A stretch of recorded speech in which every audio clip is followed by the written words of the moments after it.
Alright, so you know when you type in the Google search bar, "I've always hated you"? You know what pops out once you type that out? This is what pops out when you type the small sentence. Attack on Titan literally broke Google suggestions. Hello everyone, Acup here. Welcome to my video review on the newest episode of Attack on Titan Season 4, Episode 14. Now, before I continue on with the video, this episode wasn't fully released. Only 3/4 of the episode got broadcast, which happened because on that day, on Sunday, Japan got hit by an earthquake. And while the episode was released, towards the end, they had to cut the broadcast for an emergency announcement. That being said, I want to give my condolences to Wakayama Prefecture in Japan. With that important notice addressed, I will review what was shown on episode 14 for Attack on Titan Season 4. So the episode starts off with the late scene of Gabby telling Armin and Mikasa that they want to kill her. However, they both assured her that won't happen. As Armin tells Gabby that she reminds him of someone he knows. And speaking of a double, big boy Aaron pops out in the room silently and shows them the cut on his hand that he could turn into a Titan and that he's the one who's in control. So all four of them are sitting around this one table with both their hands on the table silently as the clock ticks. Aaron speaks first that he wants to have a nice calm chat with them as he tells them that they don't have to fight for Eldia's problem, and rest assured that Hanji and their friends are okay. Armin tells Aaron that they wanted to talk to him as he first asks him why you attacked Marty on your own. He also asks Aaron if Zeke and Yelena convinced him to join them. After a few moments of silence, Aaron said, "I am free." Mikasa and Armin were stunned as Aaron continued saying no matter what he did or how he did it, it's his own doing by his own free will. Armin asks Aaron what he did after he met Yelena, asking if he did it on his free will. Aaron implies that he's right. Mikasa with glare tells Aaron that he must have been manipulated as she goes on that you wouldn't get kids and innocents involved even from an enemy nation. And on top of that, saying that Aaron cares about his friends more than anything. Getting no response, Mikasa continues saying am I wrong as she brought up the time when Aaron saved Mikasa by the kidnappers and when he wrapped around the scarf around her as it was his way of kindness according to Mikasa, to which she gets a bit antsy as Aaron cuts her off abruptly saying keep your hands on the table. Mikasa comes and sits down as Aaron says that when he was in Librio, he spoke with Zeke and he tells him that Zeke knows more about Titans than Marty does. Then Aaron changes the subject and asks Armin if he's still going to see Annie and if he's been doing it with his own free will. Shocked by hearing that, Armin replies, "What are you?" And Aaron cuts his response. As Aaron talks to Armin, if memories makes us who we are, then part of you turned to Berthold, an enemy soldier who's in love with another one of the enemies. Aaron tells him that Armin's brain has been taken over by Berthold, telling him he's the one who's been manipulated by the enemy. He's left speechless by what his own friend has told him. Mikasa jumps in to stop Aaron from saying anything else to Armin. Aaron turns to Mikasa and says the same goes to you too. Aaron tells Mikasa that the Anchorman family was formed to protect the king of Eldia. Aaron continues that since that day, Mikasa has been following Aaron's orders in life or death situations. The day he's referring to was the time when the group of kidnappers took Mikasa and when she used a knife to kill one of the kidnappers, which was the day her Anchorman instincts were awakened. According to Aaron, Mikasa hallucinates in the moment when she thinks that Aaron needed to be protected. Hearing that, Mikasa says to Aaron that he's wrong, to which he replies, "I'm wrong, how so?" Mikasa tells him it wasn't by chance and she became strong because of Aaron. Aaron tells her when Anchorman powers awaken, they supposedly experience headaches. As Aaron states, it's a product of the original identity resisting the compulsion to protect the host, to which he asks Mikasa, does it sound familiar? As she gets a flashback of the time when her instincts awakened that ended up killing one of the kidnappers. Mikasa lies and says no to Aaron, as Aaron then continues with, in other words, saying to Mikasa that she's in a family that lost their original identity and only exists now to follow orders, nothing more than a slave. Couldn't believe what he's hearing. Armin spoke up and tells Aaron to stop, but Aaron doesn't stop there, and with a serious straightforward face, he says, you know, what I hate most in the world are people who aren't free, to which Aaron states that those who aren't free, they're nothing more than cattle. Armin butts in again to tell Aaron to stop, but Aaron keeps on talking and tells Mikasa that looking at her used to drive him crazy in a negative, annoyed way, just to clarify. And now Aaron understands why, as he states, he couldn't look at a slave who just obeyed orders without question. And now the big bombshell moment where it puts their long relationship up in flames. Aaron says to Mikasa that ever since they were kids, he said to her, "Mikasa, I've always hated you." Hearing all of what Aaron had to say to Mikasa, she immediately breaks down to tears with the feeling of being heartbroken. Armin yells at Aaron and gets on top of the table as he rushes to punch Aaron. Mikasa intercepts Armin's punch and laid Armin down flat on the table. Armin says Mikasa in a voice asks asking her why she stopped him. Mikasa realizes what she's done, and we see Eren, who was unfazed with what just happened, tells Mikasa that all your life you strung along by your Ackerman blood. Mikasa lets go of Armin quickly and says no to Eren, to which Eren says to her, that's all you are, as Mikasa starts to tear up again from Eren's response. Armin turns back to Eren and had enough of him and proceeds to finally punch him in the face. He knocks Eren out of his chair along with the table that Armin was standing on. Armin goes in for another punch, but this time Eren dodges and punches Armin back and grabs his collar and shoves Armin towards the wine cabinet. Hearing the ruckus, two Jaegers came inside to see what's going on. Eren tells them it's nothing as Armin tries to pick himself up. Eren says to Armin, you know, we never fought once despite knowing each other all our lives. Armin continues to throw a punch, and as Eren dodges, he says to Armin, you know why that is? Eren gives Armin a good punch and unleashes a barrage of punches towards him. As Eren tells Armin, because the two of us could never have a fair fight, Eren puts a stop in their fight as Eren knees Armin's stomach, which puts Armin down on the ground as he's unable to fight anymore. While Eren was breathing heavily, Mikasa from the background tells him to stop in a quiet, desperate voice. Eren looks down at Armin's beat up body and says to him, all you have to do is tell me where Zeke is. If they comply, they won't have to fight, so he asks them to shut up and follow him. Eren tells the two Jaegers to detain them, as well as the girl who killed Sasha, aka Gabby. Mikasa picks up Armin, and Armin asks Eren, what did he really come for to say? He tells Eren that the freedom he seeks is given by hurting Mikasa, and calls out Eren that he's a real slave, and his master is a piece of shite. Eren looks down in disgust and says to Armin, who are you calling a slave? He tells them both that they're leaving, and Mikasa asks where, as it transitions to Eren's crystallized titan on a wall with a huge hole in it. As Eren answers Mikasa's question to where they're going, he says they're all going where it all began, in Shiganshina district. After that table scene, it transitions to Zeke and Levi in the woods, and it picks up on Levi talking to the scout soldiers as he tells them that he's not laughing about the recent news and what's going on within the walls. One of the soldiers asks Levi what he meant by that, and Levi explains that they had to give Zeke's beast to someone else. Levi proposes to grab one of the Jaegers or whatever and turn them into a titan to have them eat Zeke. Levi claims that he doesn't know if Eren is being manipulated, but he knows if they lose Zeke, then it's all over for them, as it could ruin their plans. He tells his scouts to tell Pixies of his plan, but the scouts want to make sure if that's the right call. Levi tells them to cut Zeke's arms and legs if need be, and he'll be accepted sooner or later. Levi uses ODM gear to go down from the tree and walks towards Zeke, making some small talk with him by asking if he's enjoying his book, to which Zeke replied, it got better after reading it the 6th time. Levi said to him that his conversation above with the other scouts must have been hard for Zeke to focus, to which Zeke said, how am I supposed to absorb reading a book that I've read the 7th time? And soon after, he asked Levi if there's any wine left, to which Levi said to him they ran out of it a month ago. Zeke got disappointed and sarcastically says, this must be some form of torture. Then Levi turns around and tells Zeke to keep reading, and Zeke says to him, you're the boss.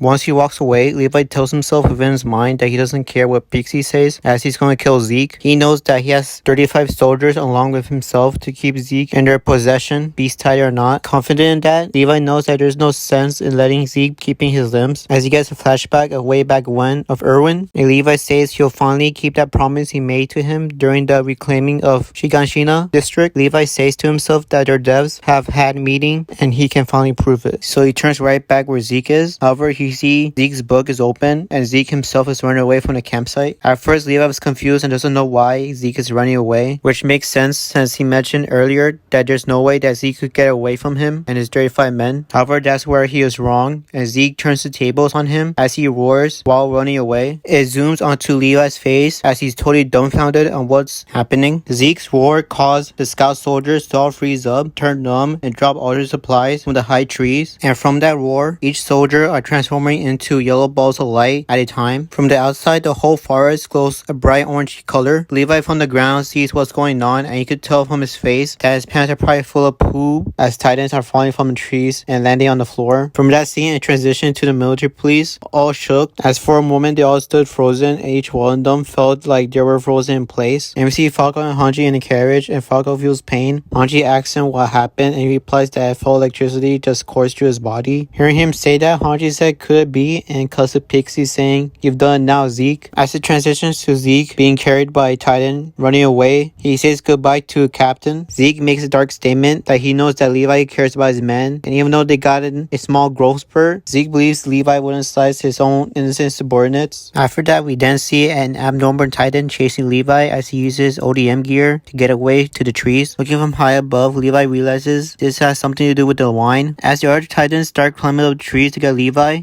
thinks all this is happening because Zeke's spinal fluid was in the wine. Though he doesn't know how long ago it was set up, he notices that they didn't freeze up when in contact with it, which makes him believe that it might have been a lie. While speculating, this big Titan keeps climbing towards Levi, and he knows that these movements are not normal for a Titan and it's probably Zeke's doing. Levi dodges the Titan, and while in midair, he almost gets caught in the hands of a Titan. So he pulls out his sword and slices the fingers of the Titan. He charged in towards this Titan and recognized the face of the similar Titan who was Valis, one of the two soldiers that Levi was talking to. Levi manages to dodge with his ODM gear, and from above, he asks himself if Valis is still there. He pushes himself higher with his ODM gear, goes in the middle of all the Titans and whispers, "Guys," and as his face turns to a cold stare while all the other Titans go near him, Levi knows what he has to do to all of them. After that, we see Zeke is being escorted out of the woods by 3 Titans who are with him in his command. Over his time with Levi, they both never managed to get along with each other, and Zeke knows the military forces around the world are coming to the island. Zeke says that Levi doesn't know what it means as he states the decisions over time, power, options. All those choices, according to Zeke, led to Levi's undoing. Though Zeke believes that Levi wouldn't have understood if he told him what he really wanted. As it transitions to a flashback of both Aaron and Zeke, with Zeke passing him a baseball and Marley. Continuing on, Zeke says once he gets out of the forest, he'll be with Aaron. And Zeke talks to himself if Aaron remembers where and when they are supposed to meet. Then all of a sudden, being attached to a tree, we hear ODM gear in the background. And from past experiences, Zeke realizes who that could be. Levi zooms in and appears in front of him, and in terror, Zeke commands one of his Titans to go after Levi, but y'all know Levi being Levi makes quick work after that Titan. Levi uses ODM gear.